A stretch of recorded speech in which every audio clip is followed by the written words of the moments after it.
오늘 중직자 교육 네 번째 시간, 제목이 참된 예배자입니다. 우리가 크리스찬으로, 기독교인으로 이 땅에 살면서 가장 중요한 게 뭐냐? 사실은 하나님을 예배하는 것입니다. 이 땅에서만 중요한 것이 아니고 결국에는 우리가 새하늘과 새 땅에서도 영원히 하나님을 찬양하고 예배하고 영광 돌릴 것이기 때문에 하나님의 백성으로 너무나 중요한 가장 근본적인 것이다라고 할 수가 있습니다. 그래서 예배 자체는 하나님의 백성이 이 땅에 살아가는 데 있어서 모든 행하는 신앙 생활의 사실은 근본이고 출발이고 그리고 목표이고 그리고 마침표이기도 합니다. 모든 것이다 라고 볼 수가 있습니다. 우리가 하나님의 백성이 된 것 자체가 예배의 그 모든 이유와 목적이 전부 다 수렴되어 있기 때문에 그렇습니다. 웨스민스터 신앙고백서 소요리 문답에서 가장 처음 질문을 이렇게 물어봅니다. 인간의 근본적인 목적이 무엇이냐? 그리고 거기에 대한 대답으로 인간의 근본 목적은 하나님을 영화롭게 하며 오직 그를 영원히 즐거워하는 것이다 라고 이야기를 합니다. 결국에 인간의 근본적인 목적, 존재 이유 자체도 예배이고요. 하나님이 주시는 어떠한 다른 것들을 즐거워하고 누리는 것이 아니고 오직 하나님을 영원히 즐기고 그리고 누려야 한다라고 인간 존재 목적을 그렇게 규정하고 있습니다. 웨스민스터 신앙 고백은 성경은 아니지만 성경 전체를 통해서 가장 근본적인 이야기들을 뽑아서 이야기하고 있는데 가장 먼저 건드리고 있는 인간에 대한 규정도 예배와 연관을 짓고 있는 것이고 의미가 있다라고 생각을 합니다. 오늘 본문 우리가 늘 예배 드릴 때마다 예배 전에 같이 묵도하기 전에 함께 나누는 그런 말씀인데요. 예수님이 이 수가라고 하는 사마리아에 있는 수가성에 들어가셔서 그곳에 있는 야곱의 우물에서 한 여인을 만나서 대화하는 과정입니다. 물론 예수님께서 오랜 길을 가다가 그곳에 우연하게 들렸을 수도 있지만 실제로 유대인들은 사마리아인들을 사실 인간 취급을 하지 않고 개 취급을 하기 때문에 이방인들보다 더 혐오스러워했습니다. 이유는 그들이 하나님의 언약을 깨트리고 이방인들과 같이 혼혈이다라고 하는 그 아수르의 북이스라엘 멸망 이후에 그 혼합 정책, 혼혈 정책으로 인해서 사실은 다수의 많은 유대인들이 어쩔 수 없이 이방인들과 결혼해서 어떻게 보면 언약의 피가 섞였다라고 하는 개념이죠. 그 마을에 들어갔다라고 하는 것은 유대인으로서는 사실은 행하지 않는 일인데 예수님께서 그곳에 따라서 우연하게 들어간 것이 아니고 예수님이 이 여인을 알고 찾아가신 것이다 라고 볼 수가 있습니다. 그리고 이 여인과 주님과의 대화를 통해서 처음에는 유대인인 당신이 어떻게 나에게 말을 거냐라고 이 여인이 이야기를 했지만 그 여인의 형편을 아시는 예수님을 보고 당신은 그냥 일반적인 유대인이 아니고 선지자이십니다 라고 이야기를 합니다. 그 선지자인 것을 알고 나서 가장 먼저 이 여인이 관심을 돌린 것이 바로 예배에 관한 것이었습니다. 어떻게 보면은 하나님을 예배하고 싶어도 예배하지 못하고 있는 자들, 그 자들이 사마리아인으로 대표되고 있는 것이고 그 자들이 진짜로 마음속에 풀어야 될 갈증, 영적으로 갈급해하고 있는 문제는 이 하나님을 예배하고 하나님과 만나는 것이다 라고 볼 수가 있습니다. 인간은 하나님의 형상으로 그리고 하나님께서 택하신 자들은 하나님을 찾을 수밖에 없는 관계로 사실은 창조되었기 때문에 그 문제가 세상에서 이분 남편이 많죠. 여러 남편들을 겪으면서 홀대당하고 있지만 그 천시당하고 있는 가운데서도 멸시 속에서도 가장 근본적인 부분은 예배였던 거죠. 그래서 예배로 갑자기 관심을 돌려서 선지자라고 생각하는 자에게 지금 질문을 하는 겁니다. 내가 보니 선지자로소이다. 우리 조상들은 이 산에서 예배하였는데 당신들의 말은, 유대인들의 말이죠, 예배할 곳이 예루살렘에 있다 하더이다. 이 여인이 이제 예배를 하는데, 그럼 우리 지금 사마리아인들이 이야기하는 대로 그리심산에서 예배를 드려야 되냐, 아니면 예루살렘으로 올라가야 되냐라고 하는 것을 묻는 거죠. 이 여인이 질문하고 있는 것은 예배의 장소에 대해서 얘기하고 있는 거고, 더 중요하게는 진짜 예배가 진짜로 하나님께 예배를 드리려면 어떻게 해야 되느냐라고 하는 것을 묻고 있는 것입니다. 이에 예수님은 이 여인에게 놀라운 대답을 하십니다. 여자여, 믿으라. 이 산에서도 말고 예루살렘에서도 말고 너희가 아버지께 예배할 때가 이르리라. 아버지께서는 참으로 예배하는 자들, 하나님께서 참으로 예배한 자들 찾고 계시는데, 그 자들은 신령과 진정으로 예배할 때가 그 자들에게 온다라고 이야기를 합니다. 하나님께 예배하는 자는 여기서도 아니고 저기서도 아니고 장소적인 개념이 아니고 신령과 진리로 예배를 해야 된다라고 답을 주시는 거죠. 질문 자체가 일단 틀렸다는 겁니다. 너희들이 생각하는 육신적인 그런 이곳에서 드려야지 맞냐, 저곳에서 드려야지 맞냐, 그러한 물리적인 장소가 문제가 아니고, 진짜 예배는, 정말로 하나님께 드리는 바른 예배는 반드시 하나님의 영 그리고 진리로 드려야 된다라고 이야기를 하는 겁니다. 하나님의 영으로 예배를 드린다라고 하는 것은, 영으로 드린다, 성령을 가리키는 것이고요. 성령으로 예배를 드려야 된다. 그리고 진리로 예배를 해야 된다라고 하는 그 진리는 말씀을 가리키는 것입니다. 그래서 하나님을 예배하는데 두 가지 참된 예배를 갖추고 있는 구성 요소를 예수님은 성령과 그리고 진리의 말씀, 이것을 가지고 드려야 된다. 그게 참된 예배다라고 이야기를 합니다.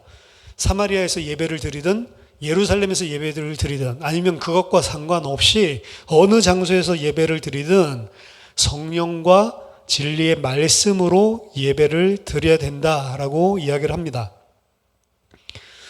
따라서 성령이라고 한다면 인간은 스스로 하나님께 올바른 예배를 드릴 수 없다라는 것을 내포하고 있는 것입니다. 성령님께서는 누구시냐? 하나님께서 언약하시고 그 언약을 통해 성자 예수 그리스도께서 다 이루셨죠. 다 이루신 것을 실제로 하나님의 백성에게 적용시켜 주시는 그 구원에서의 역할을, 물론 삼위의 하나님이 각각 따로따로 일을 하는 게 아닙니다. 하나님은 계획하고, 그럼 예수님은 계획 안 했냐? 그럼 성령님은 그때 가만히 있었냐? 삼위일체의 하나님이기 때문에 그럴 수 없는 거죠. 그렇지만 그 구원의 계획에 있어서는 위를 분명하게 나누죠. 그 제1위 성부 하나님, 제2위 성자 예수 그리스도, 제3위 성령 하나님.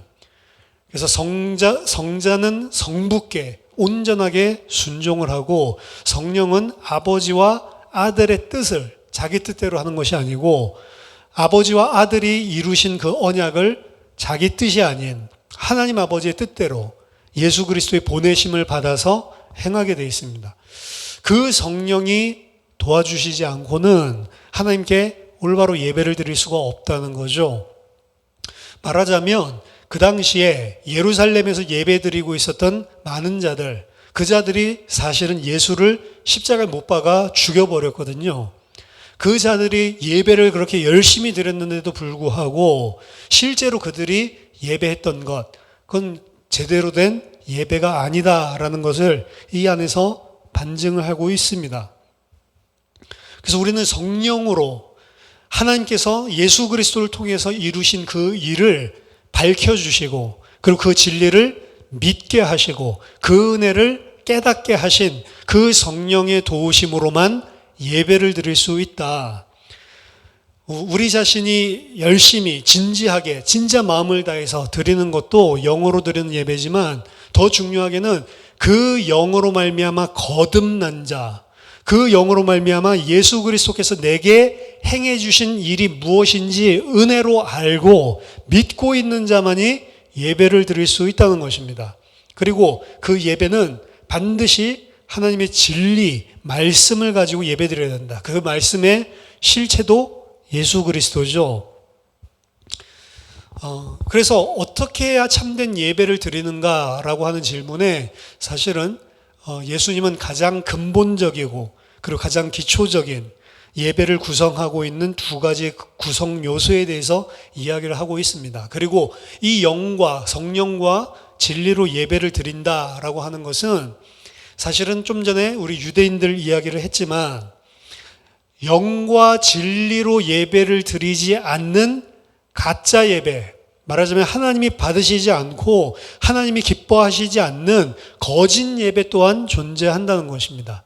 이 세상에 예배를 드리는 자들이 많고 예배하는 그런 교회들이 많겠지만 똑같은 성경을 가지고 똑같은 예수 그리스도를 이야기하는 것 같지만 사실은 같은 성경을 가지고 예수 그리스도를 이야기하고 있는데 성경과 다른 예수 그리스도를 이야기하고 있는, 이름만 교회라고 되어 있는 그런 사이비 이단들도 많고요.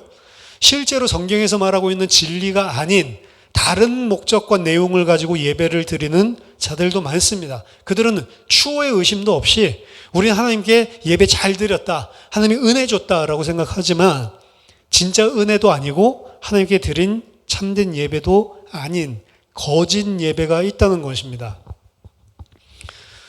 이 거짓 예배가 그럼 뭐냐라고 하면 일단은 하나님의 말씀에서 이야기하고 있는 거짓 예배 가장 중요한 것 첫 번째는 하나님이 아닌 거짓 신들, 10계명 제1계명에 나와 있죠. 너는 나 외에는 다른 신들을 내게 있게 말지니라. 다른 신은 없습니다.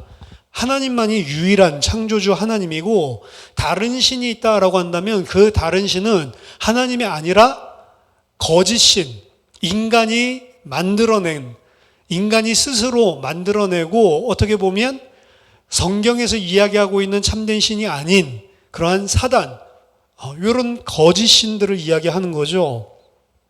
예배의 가장 중요한 것은 오직 하나님만 예배하는 것입니다. 예수님도 시험을 받으시죠.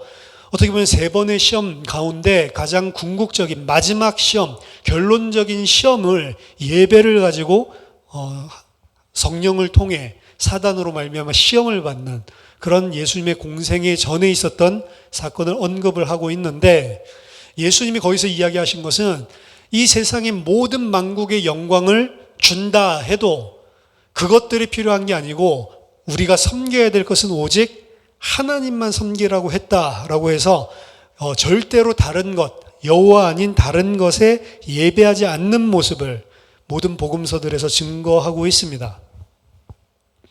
따라서 다른 신을 섬긴다라고 하는 것은요, 어떻게 보면 물리적으로 우상 숭배를 하고 혹은 다른 종교를 가지고 예배하는 것, 이것도 다른 신을 섬기는 것이지만 물리적으로 그러한 일을 하지 않는다 하더라도 이 땅에 살면서 하나님의 백성이 하나님 아닌 다른 것을 하나님처럼 섬기고 사는 그런 거짓 신들이 존재하고 있다는 것입니다. 거짓 신들을 향한 예배는 하나님이 결코 받을 수도 없고 더 나아가서 하나님이 가증히 여기시는 그러한 거짓 예배이고 하나님께서는 결코 거짓 신과 헛된 우상들에게 자기의 영광을 나누지 않는다라고 선포하셨습니다. 이사야서 42장 8절에 나는 여호와이니 이는 내 이름이라 나는 내 영광을 다른 자에게 내 찬송을 우상에게 주지 아니하리라. 그럼 교회 다니고 예수 이름으로 하나님한테 예배하는데 우리는 거짓 신을 예배하지 않는데요. 1번은 그냥 통과군요 라고 생각할 수 있지만 사실은 예수님이 아까 전에 사단과의 이 시험과 공격에서 이기시는 내용에서 나온 것처럼 우리가 하나님을 섬긴다라고 이야기를 하고 예수를 믿는다라고 이야기를 하지만 사실은 그 하나님으로부터 우리가 받으려고 하는 것, 내가 하나님처럼 의지하고 사는 것, 그것이 이 세상의 영광, 이 세상의 육신적인 것, 물질적인 것이라면 그것이 사실은 하나님 아닌 다른 신을 섬기고 있는 것입니다. 그래서 예수님도 우리 지난번에 살펴봤지만 마태복음 6장에서 이야기하죠. 하나님과 만몬을 겸하여 섬길 수 없느니라. 이 섬기다라고 하는 게 예배인데요. 하나님을 예배하면서 만몬을 동시에 예배할 수가 없다라고 하는 것입니다. 하지만 우리들 속에는 죄성이 있고 여전히 이 세상적인 것, 물질적인 것, 육신적인 것, 여기에 죄로 말미암아 사로잡힌 것들이 많기 때문에 사실은 하나님을 섬긴다라고 하면서도, 하나님을 예배한다라고 하면서도 하나님이 아니라 실제로는 이 세상 것을 예배할 때가 많다는 것입니다. 교회에 와서도, 세상에 나가서도 그렇지만 교회에 와서도 그 육신적인 것들, 물질적인 것들을 받아내기 위해서 예배를 하고 있다라고 한다면 참된 예배가 아닌 것이죠. 이전에 예배 드리지 않으면 뭔가 내 사업에 혹은 우리 가정에 내 개인에게 큰 문제가 생길 것 같아서 두려워하고 떨고 그리고 지키려고 노력했었던 그런 종교적인 우상 숭배적인 것을 가지고 하나님 예배하고 있다고 착각할 수도 있는 것입니다. 사실은 주 목적은 뭐냐? 하나님께 만약 오늘 교회 가서 예배 안 드렸다가 저주나 재앙받으면 어떻게 해야지? 이런 마음들이 섞여 있고 그러한 종교심으로 예배 드리는 자들이 많이 있거든요. 적은 게 아닙니다. 그것은 이곳에 와서 하나님께 예배하고 있지만 어떻게 보면 하나님 예배하는 게 아니고 이곳에 와서 하나님 외에 다른 신, 만몬에게 예배하고 있는 것일 수가 있는 것입니다. 예배하는 자는 오직 하나님만 의지하고 그리고 창조주 하나님만 섬긴다라고 하는 게 그래서 가장 근본인 예배에 있어서 가장 중요한 요소고 이것이 무너져 버린 것은 하나님이 절대로 받지 않고 가증히 여기시는 예배다라고 볼 수 있습니다. 두 번째는 첫 번째 것에서 사실 파생된 이야기인데요. 참 하나님에 대해 예배를 하는데도 잘못된 형태로 예배를 드릴 수가 있습니다. 잘못된 형태로 예배를 드린다는 것이 무슨 말이냐? 출애굽한 이스라엘 백성이 여호와를 배신한 적이 한 번도 없었습니다. 여호와만이 참신이고 여호와가 우리를 구원하셨다라는 사실을 알았고 그 사실을 부인한 적이 없어요. 단 한 번도. 심지어는 황금 송아지를 만들어 놓고 금 송아지 앞에 우상 숭배를 하고 있었을 때에도 그들은 몰랐습니다. 그들은 그 우상을 만들어 놓고 이가 바로 여호와다라고 이야기를 하고 그 앞에서 춤추고 먹고 놀았다라고 이야기를 하거든요. 우상 숭배할 때 나오는 그런 표현인데 우상을 만들지 말라라고 이야기를 하는 제2계명에서 이야기를 하고 있는 내용인데 그 우상을 만든다라고 하는 것은 육신적으로 하나님을 떠나지 않고도 우상 숭배를 충분히 할 수가 있다라는 것을 보여주는 예증이 출애굽기 32장에 나와 있는 이 금송아지 숭배 사건입니다. 말하자면 출애굽한 이스라엘 백성들 뿐만이 아니고 만약에 우리가 예배를 하나님께 하고 예수 그리스도의 이름으로 하지만 실제로 하나님이 원하시는 방법, 하나님이 원하시는 예배의 방법으로 제시해 준 것, 그것에 준하여 예배하지 않는다라고 한다면 그것 또한 우상 숭배라는 것입니다.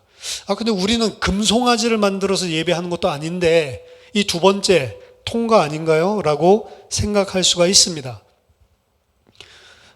그것이 아니고 금송아지를 만들어서 이게 여호와 하나님이다라고 예배를 드리는 것은 내가 생각하고 있는 하나님의 이미지 자체가 사실은 왜곡된 것이고 잘못된 것을 하나님인 줄 알고 사실은 섬기고 있는 것입니다. 내가 만들어낸 하나님, 하나님은 이런 분이야 라고 생각을 하고 그 하나님한테 예배를 하고 있는데 그 하나님은 성경에서 이야기하는 하나님이 아닌 경우 그것이 금송아지를 만들고 하나님 예배한다라고 하는 것입니다. 방법이 잘못된 거죠. 우상 숭배를 하지 말라라고 하는 것은 단순하게 우상 만들어서 그것을 절하지 말라라고 하는 개념도 있지만 오늘날의 우리의 신앙에 그리고 교회 안에 접목을 시켜본다면 내가 생각하는 하나님, 분명히 나는 하나님을 예배하는데 그 하나님은 성경에서 말하는 하나님이 아니고 내가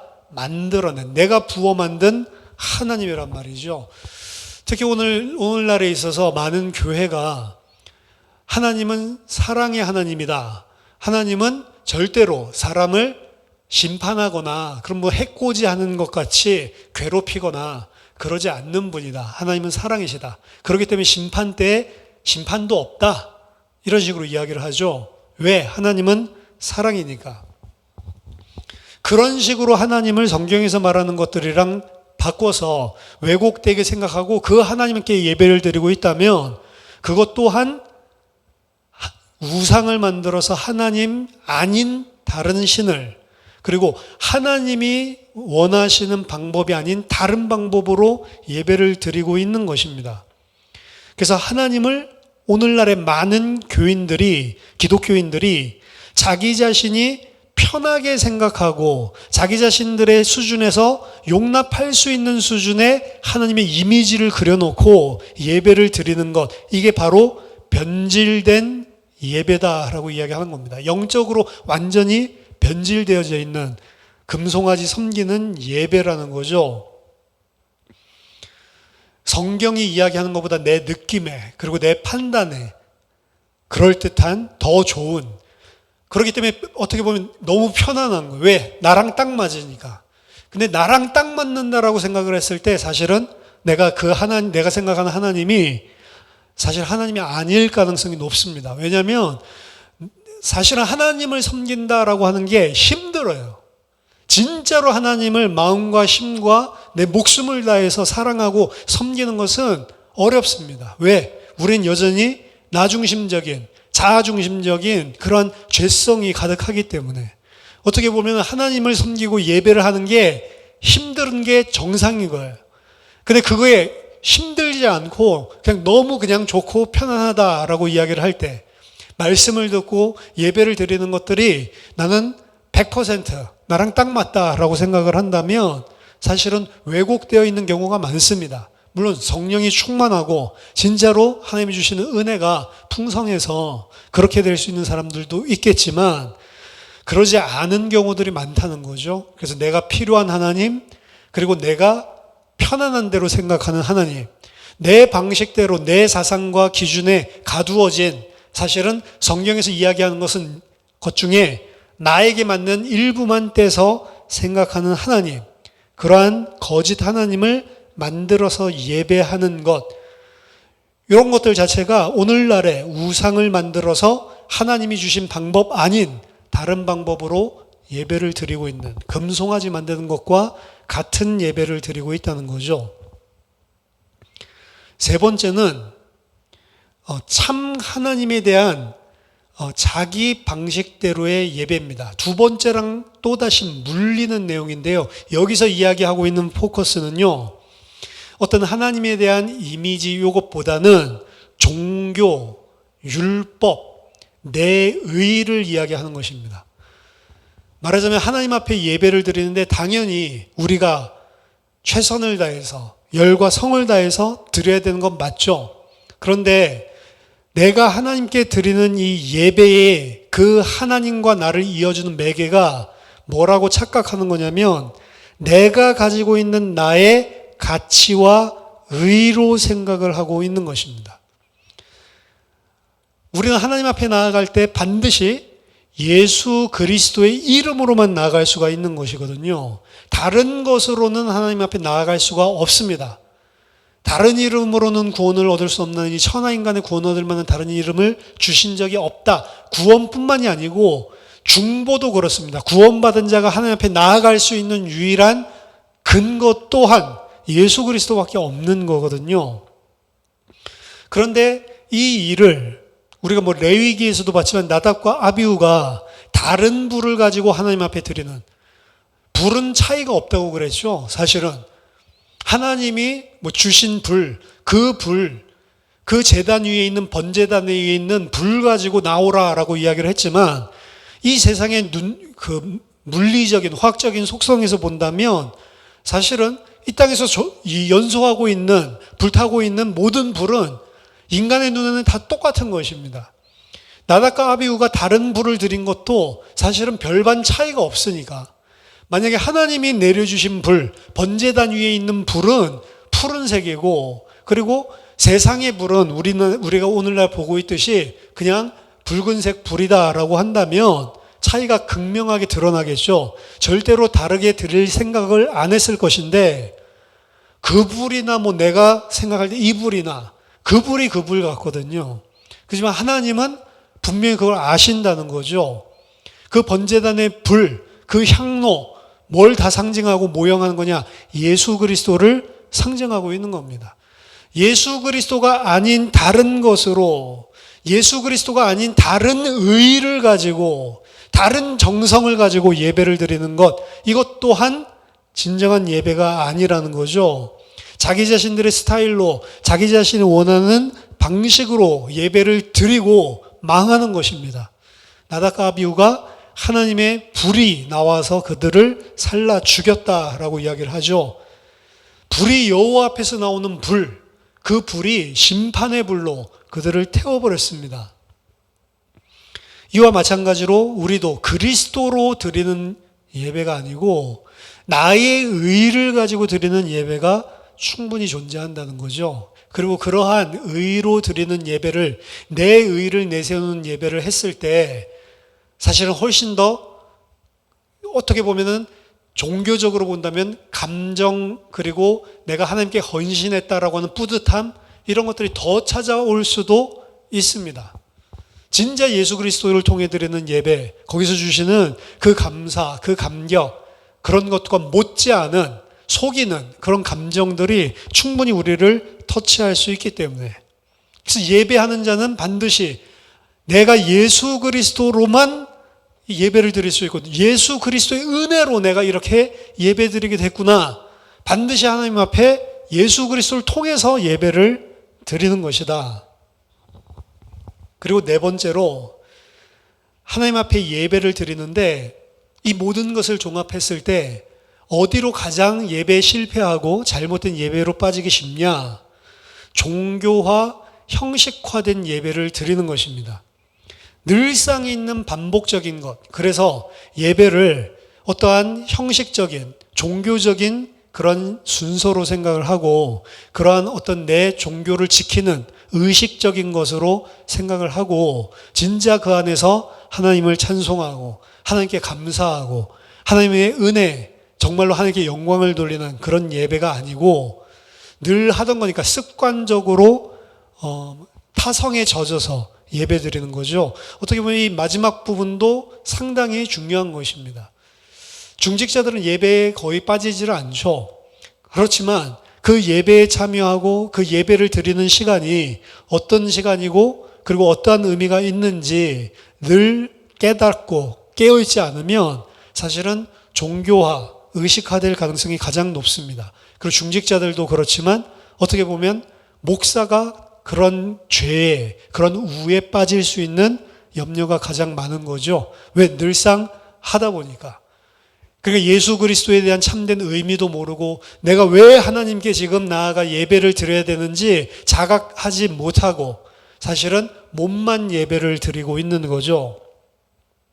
이사야 1장에서도 보니까 하나님 앞에 꾸준하게 안식일에 와서 예배를 드리는데, 그리고 번제도 드리는데 그 의미가 무엇인지는 싹 다 상실하고 그저 행해야 되는 제사의식, 그저 행해야 되는 안식일에 하나님 앞에 나아가야 되는 것, 그걸로 치부하고 종교적인 형식화된 그러한 예배드리는 가짜 예배가 많이 있었습니다. 그래서 호세아서 6장 6절에서도 나는 인애를 원하고 제사를 원하지 아니하며 번제보다 하나님을 아는 것을 원하노라 라고 하나님이 이야기를 합니다. 번제, 그 살진 짐승, 그리고 그 피를 흘리고, 그리고 그 태우는 냄새, 그것 좋아하는 게 아니다 라고 하는 거죠. 그 안에 예수 그리스도를 담아 놓으시고 그로 말미암아 이 죄인이 하나님 앞에 나아갈 수 있다는 사실에 대해서 감격하고 그 은혜를 받은 것들에 대해서 감사하고 영광 돌리는 그러한 실제로 우리의 심령이 깨어서 예배를 드리지 않고 형식적으로 드리는 예배는 사실 실패하는 예배, 마당만 밟는 예배, 하나님이 원하시지 않는 예배입니다. 그래서 나는 너희들이 인애를 베풀고 하나님을 올바로 아는 것을 원한다. 예배하러 왔는데도 너희들이 그 하나님을 잘 모르고 하나님과 상관없이 형식적인 종교적인 예배를 드리고 있다라고 한다면 그것은 하나님이 받지 않는 예배라는 것입니다. 지식으로 그리고 행위로 드리는 것이 아니고 마음의 중심 그리고 그 안에 진정한 감사, 감격으로 하나님께 우리의 모든 것으로 사실은 영광 돌리는 예배. 이 잘못된 예배의 4가지 유형을 말씀드렸지만 이 잘못된 예배가 우리들 습성 가운데 얼마나 많이 스며들어와 있고 전부 다 그런 것들이 아니지만 섞여 있는 부분들이 분명히 존재를 하고 있습니다. 그렇기 때문에 그 모든 것들을 스스로 점검하고 진짜 하나님 앞에 드리는 예배를 해야 된다는 거죠. 구원받은 모든 자들은 예배를 드립니다. 그들 안에 성령이 계십니다. 그렇다고 해서 그 모든 자들이 드리는 예배가 진짜 영과 진리로 드리는 예배냐? 실제로는 왜곡되어 있는 경향이 많습니다. 그리고 그 왜곡된 것은 일평생 사실은 조금씩 우리가 고쳐지고 수정되어지고 바르게 잡아나가는 그런 과정을 겪는 것이지 이 땅에서 완성되지 않습니다. 그렇기 때문에 깨어 있어야 된다는 거예요. 어떻게 보면 예배드리고 망한, 성경에 예배드리고 망한 사람들이 있죠. 가인 같은 사람도 그렇고, 그렇죠? 아나니아 삽비라 같은 사람도 교회 와서 열심히 헌신했다가 망해버렸죠. 나답과 아비후도 제사장 돼가지고 다른 불 드렸다가 망한 대표적인 예죠. 예배를 드렸다가 실패할 수가 있는 겁니다. 이사야서의 유대인들이 예배를 실패했어요. 매주마다 와가지고 번제를 드리는데 실제로 그들이 드리는 예배는 다 실패했습니다. 왜? 하나님을 모르고 그리고 하나님이 원하시는 방법도 아니고 자기 자신의 의의를 가지고 나오고 그리고 실제로 하나님께서 주신 그 은혜에 대한 사실을 망각한 채로 형식적인 그런 예배를 드렸기 때문에 실패한 것입니다. 시편 24편 3절 4절에 그래서 여호와의 산에 오를 자 누구며 그 거룩한 곳에 설 자가 누군고 곧 손이 깨끗하며 마음이 청결하며 뜻을 허탄한 데 두지 아니하며 거짓 맹세치 아니하는 자로다. 자기 자신이 진짜 하나님의 은혜와 그리고 예배의 이유를 알고 드리지 않는 것은 사실은 실패하는 예배라고 볼 수가 있습니다. 부정적인 면에서 지금까지 이 잘못된 예배들을 통해서 전자로 성령과 진리로 드리는 예배가 무엇인가 라는 부분들에 대해서 잠깐 살펴봤고요.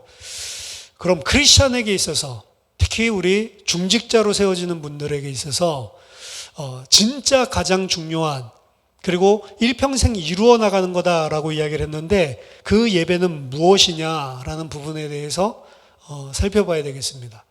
사실 중직자라고 한다면 모든 사람들의 모델입니다. 어떻게 보면. 그래서 사도 바울도 그렇게 이야기를 했지만 사도 바울도 자기 자신을 본받으라라고 이야기를 했죠.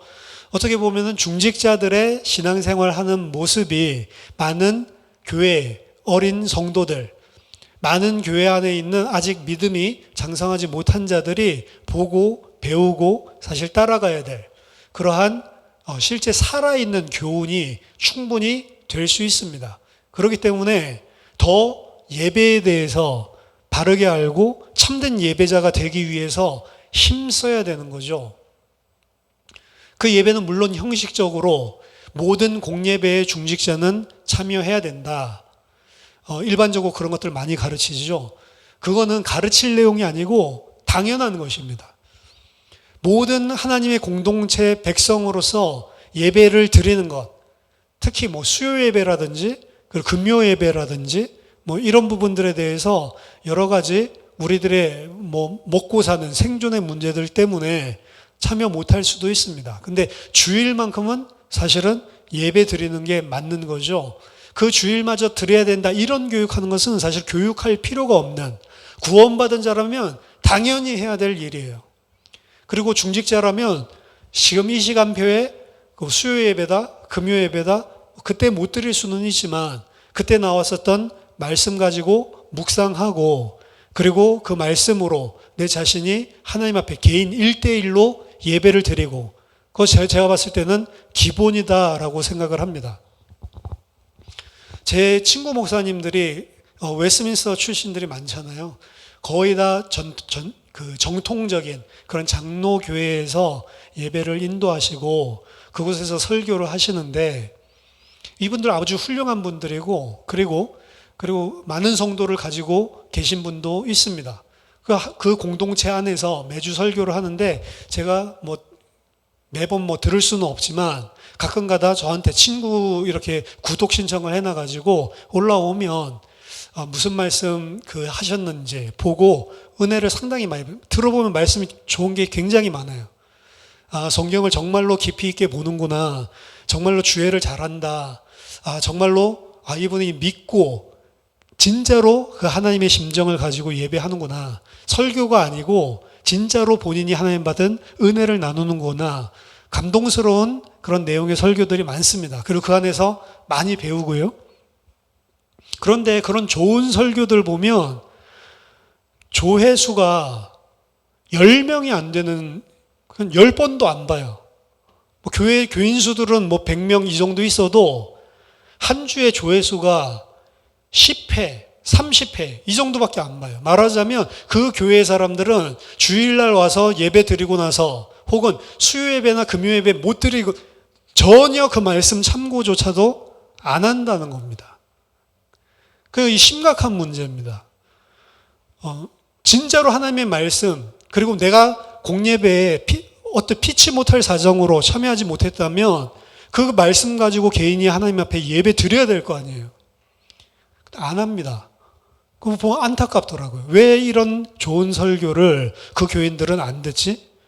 이런 생각들이 사실은 많이 듭니다.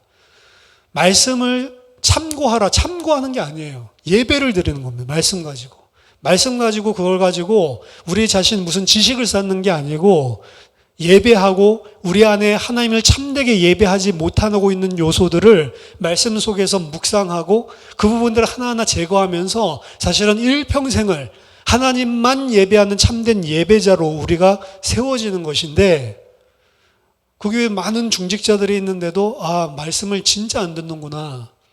오히려 그런 말씀 아니고 이상한 사이비 같은 그런 성령 치유 이런 복 이런 거 강조하는 그런 교회 목사님들의 설교는 그 교회 교인들이 찰떡같이 듣고 반복해서 듣고 새기는데, 많은 정통적인 장로교 교인들은 아예 말씀을 안 듣더라고요. 주일 갔으면 되지 뭐. 저 역시도 마찬가지였을 것 같아요. 참고나 하겠습니까? 근데 이 부분은요, 기본적인 거다. 그리고 사실 이런 거 말하는 것 자체가 지금은 한국 기독교, 세계 기독교가 너무나 잘못된 것이다 라는 것을 말씀드리고 싶고요. 진짜 그럼 예배는 어디로 우리가 향해 나가야 되냐? 크리스천에게 진짜 원하시는 참된 예배가, 영과 진리로 드리는 진정한 예배가 무엇인지를 가장 선명하게 보여주고 있는 말씀이 저는 로마서 12장 1절 2절 말씀이라고 생각합니다. 그러므로 형제들아, 내가 하나님의 모든 자비하심으로 너희를 권하노니 너희 몸을 하나님이 기뻐하시는 거룩한 산 제사로 드리라. 이는 너희의 드릴 영적 예배니라. 너희는 이 세대를 본받지 말고 오직 마음을 새롭게 함으로 변화를 받아 하나님의 선하시고 기뻐하시고 온전하신 뜻이 무엇인지 분별하도록 하라. 아멘. 이 로마서 12장 1절을 시작할 때 그러므로라고 하는 이야기로 시작을 하고 있거든요. 그 말은 무슨 말이냐? 앞에서 1장에서 11장까지 그리스도와 그리고 그 그리스도께서 이루신 복음, 그것이 무엇인지를 선명하게 풀어서 설명하고 있는 것이 로마서입니다. 복음의 정수라고 이야기를 하고, 복음 중에 복음, 심지어는 성경 속의 성경, 신약 성경 중에 신약 성경, 이렇게 이야기를 하고 있습니다. 그 로마서 중에서도 8장 같은 것들은 로마서 안에서도 로마서 중에 로마서 뭐 이렇게 이야기를 하는데, 성경 안에서 가장 복음을 어떻게 보면 깊이 있게 복음의 정수를 설명하고 있는 책인데요. 1장부터 11장까지 그 내용들을 쫙 다 풀어서 그들에게 선포하고 난 다음에 그러므로 라고 하면서 오늘 진정한 영적인 예배에 대해서 사도 바울이 이야기를 하고 있는 것입니다. 그리스도를 통해 일어난 하나님께서 보여주신 우리를 구원하시기 위한 하나님의 의로우심, 하나님의 신실하심과 그 구원의 진리를 차근차근하게 치밀하게 영적으로 설명하고 나서 그 충만한 성령, 그 충만한 은혜 설명하고 나서 그렇기 때문에 이제 너희는 어떻게 해야 되는지 답을 주는 거죠. 내가 하나님의 모든 자비하심으로 너희를 권하노니, 그냥 내가 하나님의 심정으로 너희를 권하노니 이 정도도 아니고 하나님이 가지고 계신 모든 자비하심으로 너희를 권하노니 너희 몸을 하나님이 기뻐하시는 거룩한 산 제사로 드리라는 것입니다. 이게 성도가 드려야 될 진짜 영적 예배입니다. 이것이 하나님께서 진짜로 기뻐 받으시는 합당한 참된 영과 진리의 예배고 영적인 예배인 것입니다. 그럼 하나님이 기뻐하시는 우리의 몸을 거룩한 산제사로 드리는 예배, 이게 도대체 무엇이냐? 그것은 공적인 예배, 좀 전에 기본이라고 말씀드렸지만 공적 예배가 아니고 일상에 있을 때의 24시간 나의 삶을 통한 예배를 이야기하는 것입니다. 삶 속에서 계속 성령 펴놓고 찬송하면서 기도하면서 24시간 막 무시로 기도하면서 그렇게 예배하라는 거냐? 그 말이 아니고 일상 속에 들어갔을 때의 모든 것들, 그래서 그 예배가 뭔지를 사실은 그 이후에 부연해서 설명을 해주고 있죠. 하나님이 들으시는 거룩한 산제사로 드리라 라고 이야기를 하고, 너희는 이 세대를 본받지 말고 오직 마음을 새롭게 함으로 변화를 받아서 하나님의 선하시고 기뻐하시고 온전하신 뜻이 무엇인지 분별해라. 이게 영적인 예배다라고 하는 것입니다.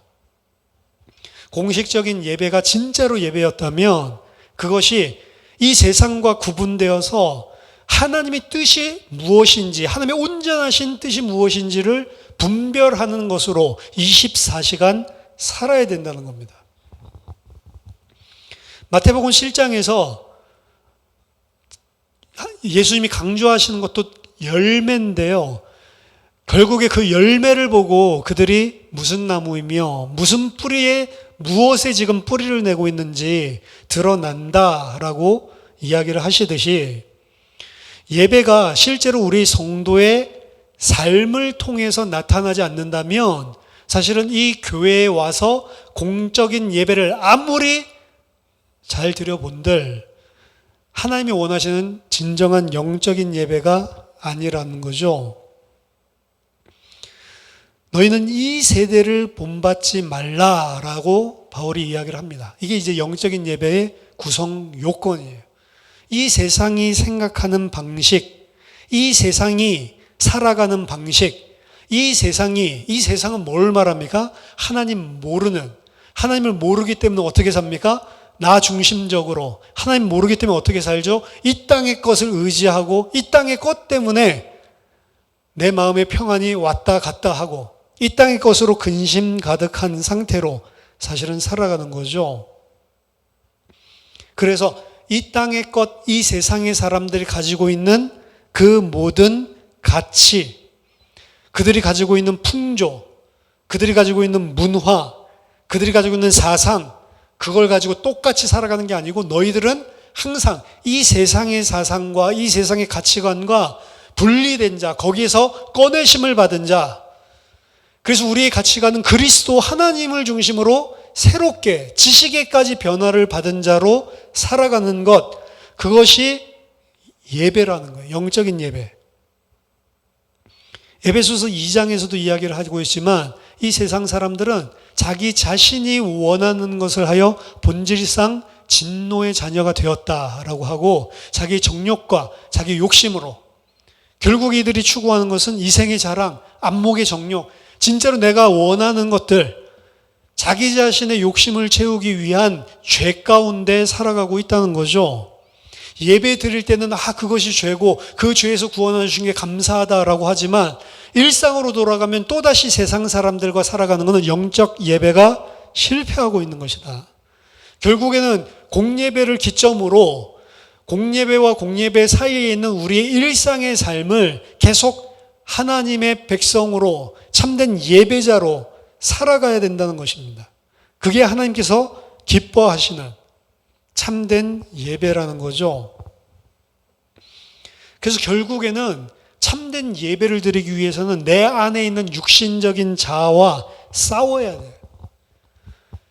아까 전에도 이야기했지만 성도가 구원받았다고 해서 참된 예배자가 된 게 아닙니다.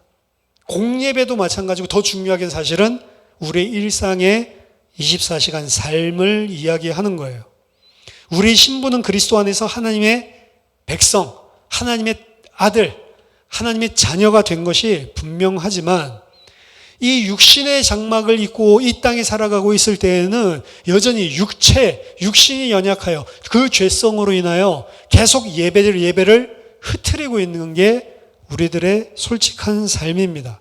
그렇기 때문에 성도를 보고 성령의 충만함을 받고 그것을 위해 분투하지 않으면 너희는 육신을 따라가 하나님을 섬기지 않고, 아까 전에 이야기했죠. 거짓 신을 섬기고 내가 생각하고 있는 내가 편한 가짜 하나님을 섬기고 세상 사람들처럼 육신적인 물리적인 것들을 섬기고 내가 하는 방식대로 예수 그리스도의 의를 놓치고 내 힘으로, 예배가 실제 삶 속에서도 사실은 그런 방향으로 나타난다는 거죠. 그래서 성령님의 도우심이 필요합니다. 영적인 예배이기 때문에 이 영적인 예배라는 것도 성령님께서 주관하시는 예배예요. 성령님이 나를 주관하도록, 성령의 충만함을 받도록 사실은 분투하고 하나님께 간구해야 됩니다. 결국에 세상은 이 사단이 장악을 하고 있어요. 예수님에게 이 세상은 내게 넘겨준 바 되었다라고 이야기하는데, 원래 인간에게 이 세상 모든 만물을 통치하고 다스릴 수 있는 권세를 주셨습니다. 사실 인간이 하나님을 대리해서 통치하는 왕이란 말이에요. 근데 인간이 범죄함으로 사단의 노예가 종이 되고 난 이후에 사단이 이 세상의 모든 권세까지도 넘겨받게 되었고요. 사단은 계속해서 우리를 속입니다. 은혜 받을 때 가만히 놔둡니다. 은혜 받아라. 그래, 지금 은혜 받지만 지금 당장 이 예배당을 벗어나면 내가 너를 넘어뜨릴 수 있는 완전한 것들을 다 계획해 놓고 있다. 그래서 은혜 받는 것을 사단이 안 두려워한다고 했죠. 그 은혜가 우리들의 삶 속에 어떻게 지속되어지고 인내로 그 예배를, 그 은혜를 지속하냐. 사실은 이 부분이 굉장히 중요한 신앙생활의 부분입니다. 그래서 선줄로 생각하는 자는 그래서 넘어질까 조심해야 된다고 하고, 에베소서 6장에서도 모든 일을 행한 후에 너희가 서기 위하여서 하나님의 전신갑주를 머리부터 발끝까지, 그리고 항상 무시로 성령으로 깨어서 기도하고 계속해서 너희들이 무장을 영적으로 하고 있어야 된다라고 강조를 하고 있죠. 사단이 어떻게 한다고요? 모든 일을 행한 후에 넘어뜨린단 말이에요. 은혜 받고 진짜로 감격하고 정말로 하나님께 주신 그 기쁨으로 충만한데 이틀 사흘 가다 보면 사단이 넘어뜨린단 말이에요. 그래서 너희들이 모든 일을 행한 후에 넘어뜨리는 것, 그것을 피하기 위해서 전신갑주를 입으라라고 바울이 이야기를 하고 있습니다. 그래서 이 사단 그리고 육신 이것과의 싸움은요, 사실은 쉬운 것이 아니고 우리가 마지막 부르심을 받는 그날까지 피 흘리기까지 싸워야 하는 그런 내용입니다. 결코 쉬운 싸움이 아닙니다. 그럼에도 불구하고 진짜로 하나님의 백성으로 살아가야 되는데 그 하나님의 백성으로 살아가는 그 삶 자체가 영적인 예배다. 성령이 주관하시는 예배. 그리고 그 성령이 어떻게 그럼 우리가 이 땅에서 그 분투 승리를 하며 이길 수 있냐? 진리, 말씀입니다. 그래서 우리 일상도 아까 전에 이야기한 하나님한테 예배하는 자가 신령과 영과 진리, 성령과 진리의 말씀으로 예배하라고 했는데 우리가 이 영적 예배, 일상의 삶들 속에서의 확장된 내 삶 전체가 예배가 되기 위한 것도 영과 진리예요. 성령의 도우심과 그리고 하나님의 진리의 말씀. 그래서 말씀을 가지고 있지 않고 그리고 성령의 충만함으로 기도로 싸우고 있지 않는다면 우리는 영적인 예배에 실패하고 넘어진다는 것입니다. 그 다음 두 번째 요소로 오직 마음을 새롭게 함으로 변화를 받아라 라고 이야기를 하는데 마음을 새롭게 하고 변화를 받을 수 있는 비밀도 우리 힘으로 불가능한 것입니다. 마음을 새롭게 우리가 어떻게 해요? 마음을 새롭게 하는 것은 성령께서 우리에게 베풀어 주시는 영역이거든요. 그 영적인 예배 또한 우리 힘이 아닌 성령의 도우심으로 성령께서 주시는 은혜로만 가능한 것이고 그리고 그 성령은 말씀으로 일하시기 때문에 말하자면 성령이 이제 말씀하시고 성령이 나에게 말씀을 깨닫게 해주시면 이제 우리에게 어떻게 되냐? 마음이 새롭게 변화를 받는데 그건 뭘 말하냐면 가치관의 변화를 이야기하는 겁니다. 결국에는 왜 우리가 예배드리고 공적인 예배에서 그렇게 은혜 받았는데도 불구하고 일상의 삶에서 넘어지냐? 아직 가치관이 세상적인 가치관이 안 무너진 부분들이 여전히 잔존하고 있기 때문에 그렇습니다. 전인격적으로 가치관이 바뀌어야 된다는 거예요. 잠시 동안은 우리가 그럴 수 있지만 가치관이 바뀐 자는 잠깐 넘어져도 다시 바로 설 수가 있습니다.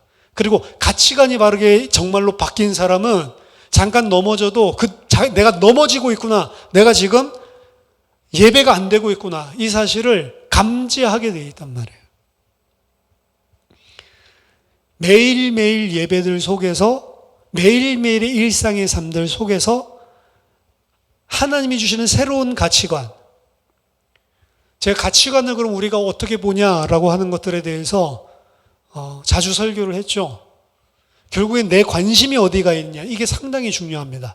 내 시간을 어디다 드리냐. 내 돈을 어디다 드리냐. 난 지금 어디에 가장 많은 관심을 가지고 있냐. 그래서 무슨 이야기를 가장 많이 하고 있냐.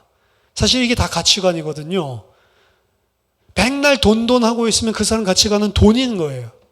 교회에 와서 예배할 때는 돈 이런 것들이 아니고 진짜 하나님인데 하나님만 의존하고 하나님만 의지하는 자 되게 해주세요. 은혜 받더라도 그 가치관이 안 변화되면 세상 나가서는 또 돈 하는 겁니다. 계속 돈 하고 있으면 그 사람의 가치관은 하나님이 아닌 거예요. 나를 붙잡고 있는 가치관이 뭐냐?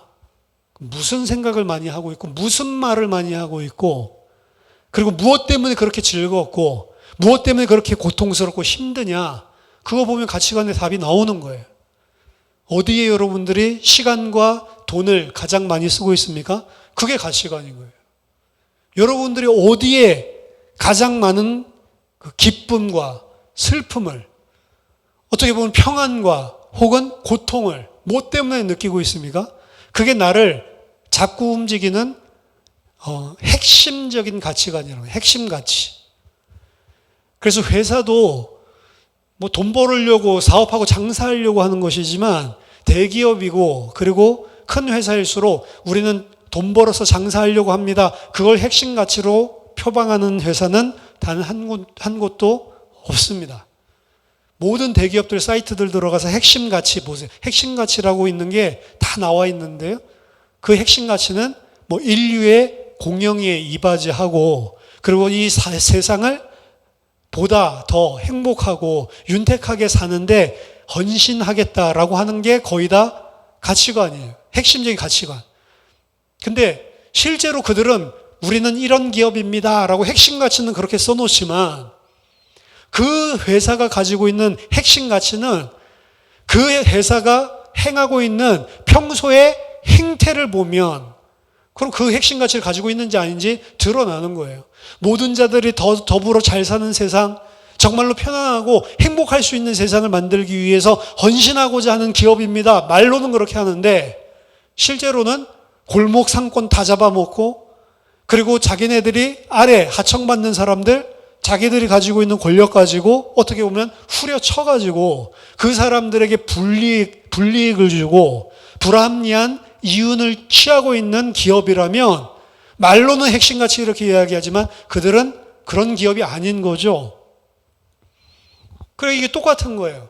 말로는 예수 믿는 사람이지만 실제로 그 삶들 속에 일상 속에 예수 믿는 가치가 안 되고 있다면 이 사람의 가치는 지금 세상적인 가치가 핵심적으로 자리를 잡고 있다는 것입니다. 모든 가치를 우리가 다 한꺼번에 싹 바꿀 수는 없지만 핵심적인 가치가 도대체 뭐냐? 이 부분을 점검하고 이 부분이 정말로 하나님의 은혜로 바뀌지 않는다면 사실은 예배드리지만 참된 영적인 예배는 아니다. 그래서 진정한 예배자는요, 공적인 예배 중요합니다. 공적인 예배에 승리해야 됩니다. 공적인 예배를 가지고 진짜로 하나님 앞에 은혜 받고 하나님 앞에 계속 바로 세워주는 그런 어떻게 보면 부스터샷을 맞는 것 같은 그러한 은혜를 받는 공적인 예배 중요합니다. 근데 그 기본이고 진짜 참된 예배자로 세워지기 위해서는 내 모든 매일의 삶 속에 항상 그 예배자가 돼야 된다. 그리고 그 관점으로 우리들의 가치를 점검하고 계속해서 하나님의 성령과 그리고 말씀의 도우심으로 우리들이 계속해서 변화되어져 나가야 되는 것입니다. 중직자들은 모든 일들을 하기 전에 계속 일 이야기하기 전에 가장 근본적인 이야기를 하는데요. 만약 우리 교회의 모든 중직자들이 아니 우리 교회 모든 성도들이 참된 예배자가 된다고 한다면 교회 안에서 심지어는 그들의 일상 삶 속에서도 아무런 문제가 없습니다. 왜? 그들은 하나님을 의지하고 하나님을 신실하게 믿고 하나님을 정말로 바라고 있는 자들이기 때문에 그 예배자가 되는 게 중직자의 자질의 가장 핵심적인 요소다. 그래서 중직자들이 되면 일단 뭐 예배를 인도할 때 대표 기도도 하고요. 그리고 예배 사회도 보고 예배에 있어서 중요한 일들을 하나 둘씩 감당을 하죠. 그렇지만 참된 예배자는 그러한 순서를 맡아서 잘 하는 것, 그것이 아니고 그것 잘해야 되겠지만 진짜 중요한 것은 우리들의 일상 속에 영적 예배자가 되는 것이다. 저와 여러분들이 우리 몸을 하나님이 기뻐하시는 거룩한 산 제사로 드리는 그런 영적 예배자가 되는 그런 은혜가 있기를 예수 이름으로 축원합니다. 기도하겠습니다. 살아계신 하나님 아버지 은혜를 감사드립니다. 우리 안에 계신 성령님께서 저희들의 마음과 생각을 경책하여 주시고 주관하여 주시고 말씀이 기억나고 생각나게 하시고 그 말씀이 우리 안에 은혜가 되고 생명이 되고 풍성하게 하셔서 하나님 우리가 일상을 살아가는 모든 삶들 속에 하나님을 예배하는 참된 예배자가 될 수 있도록 은혜 허락하여 주시옵소서. 그래서 우리들이 무슨 일을 하기 전에 하나님을 예배하고 섬기는 자가 되게 하여 주시고 교회 안의 공예배뿐만이 아니라 우리 평상시들의 삶이 하나님이 세상과 구분되어져서 하나님이 가장 기뻐하신 온전하신 뜻을 분별하고 살 수 있도록 지금 성령으로 우리를 깨워 주시옵소서. 특별히 이번에 세워지는 우리 모든 중직자들에게 은혜 위에 은혜를 더하여 주셔서 그들이 삶들 속에 오직 주님만을 경배하고 주님만을 의뢰하는 참된 예배자 되게 하여 주시옵소서. 살아계신 주 예수 그리스도 이름으로 기도하옵나이다. 아멘.